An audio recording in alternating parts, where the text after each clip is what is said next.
Pai de amor e de infinita bondade e misericórdia, nós te damos graças por esse dia, nós te damos graças pelas nossas crianças, que esta semana comemoramos o dia delas, que as tuas mãos estejam estendidas sobre nossas crianças, sobre nossas famílias, que as tuas mãos estejam estendidas sobre os professores, os nossos mestres, capacita-os, unge seus lábios e concede-lhes discernimento espiritual para transmitir aos seus alunos a mensagem que um dia nos foi revelada. Agradecemos-te também, porque hoje comemoramos o Dia Batista no Brasil. Obrigado pelos pioneiros, pelos nossos pais, pelos nossos antepassados, que trouxeram a semente do Evangelho, os princípios que norteiam a nossa fé. E nós louvamos o teu nome também pela existência dos batistas no Brasil e pela existência da Igreja Batista do Calhau. Recebe a nossa gratidão, no nome de Jesus, amém. Hoje à noite eu quero, pensando nessa data do Dia Batista do Brasil, tecer algumas considerações sobre a nossa identidade batista, a partir de um texto que eu li na revista Veja, do dia 4 de outubro, um articulista J.R. Guzzo, quando ele fala dos evangélicos de uma maneira muito pejorativa, chamando essa gente incômoda. O título do sermão hoje à noite é Essa Gente Incômoda. E eu quero falar dos batistas. Mas agora pela manhã, eu quero pensar com os irmãos sobre essas 3 solenidades desta semana. Primeiro, o Dia das Crianças. Nós temos uma responsabilidade muito grande como pais e como Igreja do Senhor de cuidar das nossas crianças. Não só de reconhecer as suas necessidades básicas, de orientá-las nos caminhos do Senhor, mas em razão dos ataques violentos de Satanás sobre a família brasileira. E eu vejo os irmãos durante a semana participando das redes sociais e muito alarmados com as coisas que estão acontecendo, sobre ideologia de gênero, sobre as novelas da Rede Globo. Com relação às novelas, eu digo logo, queridos, a gente não dá ibope para esse povo, a gente desliga a televisão. Eu não sei porque que os irmãos ainda param para assistir essas porcarias. Que lá em casa eu tenho controle remoto, tudo desligo. É simples, né? E quando a gente fica vendo esses deputados feito um Jean Willis da vida, denegrindo a palavra de Deus, evangélicos, a gente não dá ibope, a gente não fica divulgando o que esse sujeito fica dizendo aí. Eu acho que os evangélicos estão dando muito ibope para essas coisas. É claro que a gente tem que se familiarizar, a gente precisa pesquisar, estudar, tomar posição como indivíduos e como igreja, mas sobretudo tenha cuidado com os seus filhos. O diabo tem uma predileção muito especial pelas nossas crianças. Aliás, quando eu leio a respeito do cativeiro egípcio, quando Moisés foi várias vezes ao faraó, uma das vezes que o faraó permitiu, disse assim, olha, vocês podem ir cultuar a Deus no deserto, mas deixem as crianças, deixem seus filhos.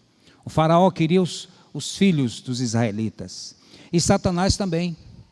Então nós precisamos ter muito cuidado com a educação religiosa dos nossos filhos, porque lá na escola eles estão ouvindo essas coisas, que você pode optar pela sua sexualidade, mas lá na frente, se você é menino, você pode escolher ser menina, se você é menina, pode escolher ser menino, e eles estão ouvindo sobre essas coisas, e vocês pais precisam orientar em casa, e a igreja precisa ter esse cuidado especial com os nossos filhos. Domingo passado, houve aqui na igreja uma apresentação do grupo de teatro, a companhia de teatro Nissi, que foi uma apresentação muito linda, achei longa, achei que muita gente saiu, não teve paciência para esperar o final, e quem saiu perdeu, porque o encerramento foi lindo, foi maravilhoso, uma mensagem belíssima.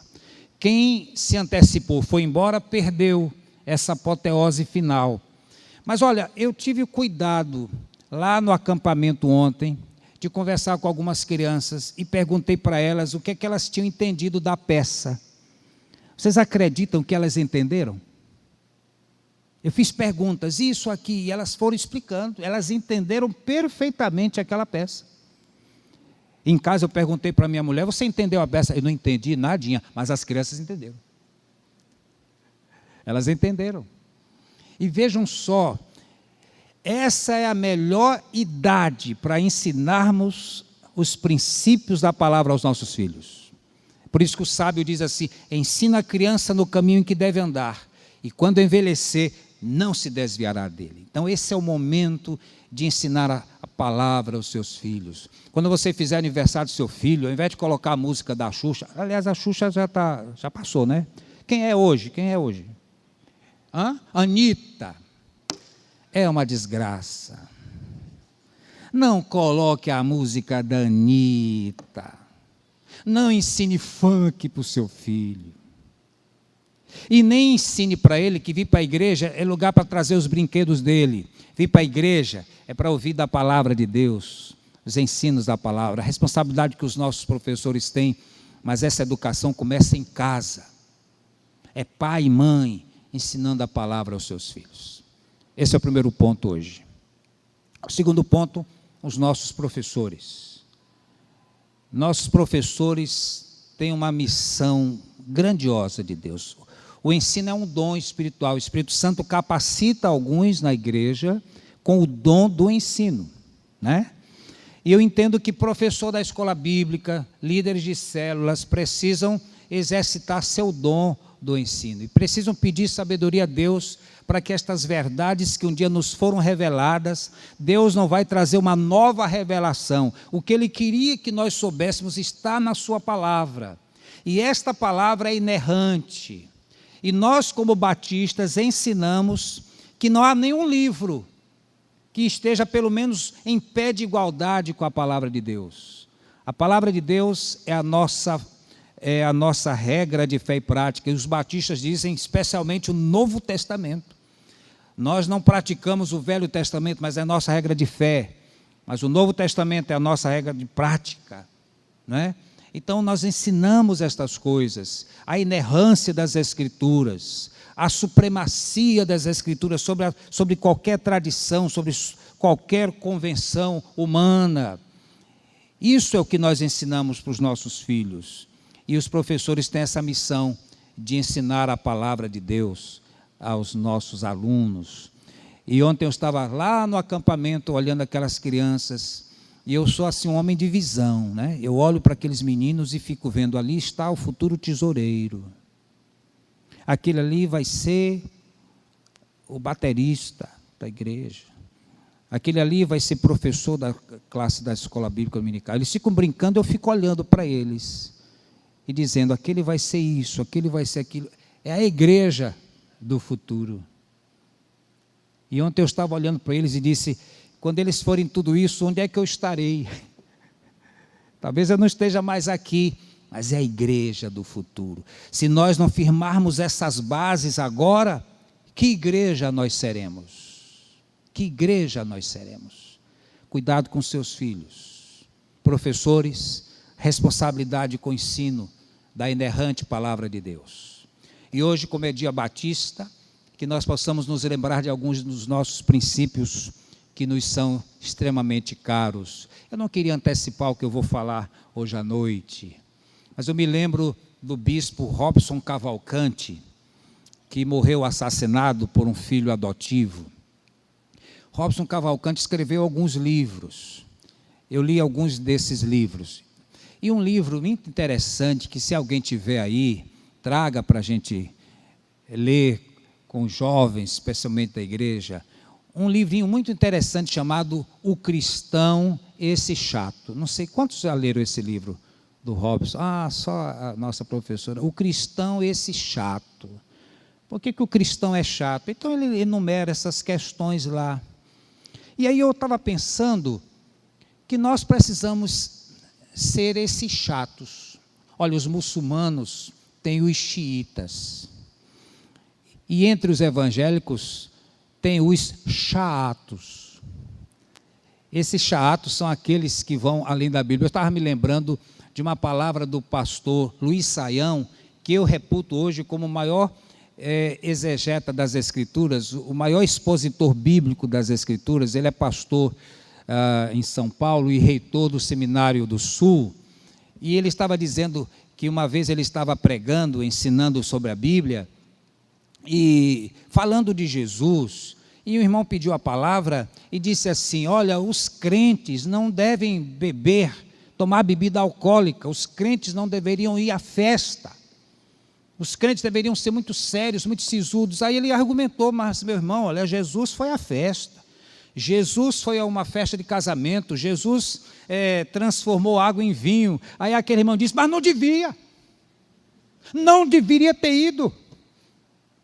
E veja que coisa interessante, né? Às vezes o nosso legalismo nos leva até a criticar o Senhor da igreja. Jesus não deveria ter tomado vinho, Jesus não deveria ter ido para aquela festa, né? E ele achou muito interessante isso, e eu realmente achei. Isso não é ser chato, é chato, né? Tem cristãos assim, mas nós precisamos ser chato no melhor termo da palavra. E hoje eu quero falar sobre isso hoje à noite. Como é que nós podemos ser um incômodo para esta sociedade que precisa de nós, que precisa da igreja? Hoje eu quero louvar a Deus pela existência dos nossos antepassados, de John Smith, que era um pastor anglicano, que examinando as Sagradas Escrituras na sua igreja, percebeu que havia alguns princípios que ele pregava, que ele ensinava, que contradiziam as Escrituras. Então ele, com alguns irmãos, 38 irmãos, ele e um advogado chamado Thomas Hillwys, deixaram a igreja anglicana, e por causa da perseguição que eles sofreram por causa do rei, né? O rei é o chefe da igreja anglicana, a rainha Elizabeth ainda hoje é chefa da igreja anglicana. Então eles não podiam pregar outro evangelho, eles não tinham autorização do rei de pregar outra doutrina, de subir num banco numa praça pública e pregar evangelho. Então eles tiveram que fugir para a Holanda.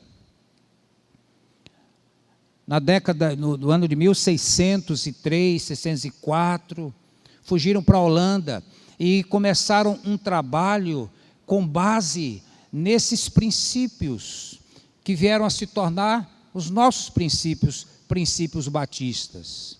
E aquela congregação era composta de crentes anglicanos, e que quando se separaram, começaram a examinar a Bíblia, perceberam que o seu próprio batismo, eles tinham sido batizados de forma errada. Então a história diz que John Smith batizou-se a si mesmo, mas ainda por aspersão, batizou Thomas Hillwys, e eles batizaram aqueles irmãos e se tornaram a primeira igreja separatista. Então, na nossa história batista, os primeiros crentes batistas se batizaram por aspersão, não foi por imersão. Depois é que eles tiveram essa compreensão e se tornaram uma igreja batista que batizava por imersão, o batismo considerado batismo bíblico. Mas tudo começou com estes homens. Os batistas não começaram com um homem que teve uma revelação de Deus, não. Os batistas começaram estudando princípios, estudando a palavra. A nossa história está alicerçada nos princípios da palavra de Deus. E posteriormente, John Smith morreu e Thomas Hillwys voltou para a Inglaterra, porque ele disse: cristão não foge de perseguição. Nós vamos voltar para a Inglaterra e nós vamos começar o trabalho de uma igreja batista na Inglaterra. E estabeleceram a primeira igreja batista original na Inglaterra. Thomas Hillwys foi preso, morreu na prisão, mas os princípios batistas foram implantados ali. Ele escreveu a primeira confissão de fé batista. E a partir daí esses princípios que nos são caros, que custou a vida de John Smith, que custou a vida de Thomas Hillwys, esses princípios se espalharam pela Inglaterra, chegaram aos Estados Unidos e foram os americanos que chegaram aqui há 147 anos para implantar esses princípios que foram extraídos da palavra de Deus. A inerrância das Sagradas Escrituras, a liberdade religiosa, o batismo para pessoas regeneradas, a autonomia da igreja local, a suficiência das Escrituras, a suficiência de Jesus, o sacerdócio universal dos crentes, princípios que nos são caros e que nós precisamos transmitir às novas gerações. É por isso que hoje é um dia de gratidão. Gratidão a Deus por nossas crianças que estamos ensinando nos caminhos do Senhor, nesses princípios. Gratidão a Deus pela vida dos nossos professores. Gratidão a Deus porque um dia homens, estudando a palavra de Deus, encontraram princípios os quais eles não podiam negar, enfrentaram, morreram na sua fé. Se vocês já leram um livro, dizem que é o segundo livro mais lido em todo o mundo, é um livro de um pastor batista chamado John Bunyan, O Peregrino. Por que John Bunyan escreveu O Peregrino? Porque ele era um pastor batista e entendia que o rei não tinha autoridade para permitir ou proibir alguém pregar o evangelho. Então ele ia para a praça pública pregar o evangelho. Ele foi preso muitas vezes por causa disso. Finalmente o rei disse: então você não quer obedecer, então você vai apodrecer na cadeia. E a última vez John Bunyan passou 12 anos na prisão. Qual foi o seu crime? De pregar ao povo a mensagem do evangelho. E lá na prisão ele escreveu esse livro, que é um best-seller. Todo crente já deve ter lido sua Bíblia pelo menos uma vez, mas deve ter lido pelo menos o livro O Peregrino. É um best-seller. E na prisão, aquele pastor batista escreveu este livro extraordinário, a história do cristão rumo à pátria celestial, O Peregrino. Procurem, baixem na internet, comprem, leiam, vale a pena para a sua edificação. Graças a Deus por homens como John Smith, Thomas Hillwys, John Bunyan, que foram os pioneiros, os primeiros. E quando esse evangelho chegou ao Brasil, alcançou homens extraordinários, e estes homens trouxeram o evangelho para esta pátria. O evangelho que eles pregaram aqui foi o evangelho que Cristo salva, a necessidade do arrependimento, a necessidade da regeneração, a fé unicamente em Jesus. Era isso que essa gente pregava. E as igrejas batistas foram implantadas no solo pátrio, pregando o evangelho do reino. Anos depois, surgiu um outro grupo trazendo um outro evangelho, uma desgraça para esse país. Um evangelho deturpado, de teologia da prosperidade, que o cristão está por cima, e ele é cabeça e não é cauda, e ele sempre vai triunfar, e Deus o chamou para a vitória, e estamos vivendo uma geração de crentes que não sabem o que é arrependimento, de crentes que não sabem o que é confissão de pecados, de crentes que acham que podem fazer tudo, porque a graça de Deus é abundante. Somos salvos pela graça, eu posso tudo, porque posso todas as coisas naquele em que me fortalece. E é por isso que todo mundo hoje é evangélico. O Neymar é evangélico, o Alexandre Frota é evangélico, o Xande é evangélico, a Carla Pérez é evangélica. É esse evangelho que está aí. Ah, que saudade dos nossos pioneiros, que nos legaram o lídimo evangelho. E é esse evangelho que precisamos ensinar aos nossos filhos e às nossas futuras gerações. Confirma sobre nós a graça do Senhor nosso Deus. Sim, confirma a obra de nossas mãos. Seja sobre nós a graça do Senhor nosso Deus e confirma sobre nós a obra de nossas mãos. Sim, confirma a obra de nossas mãos. Amém.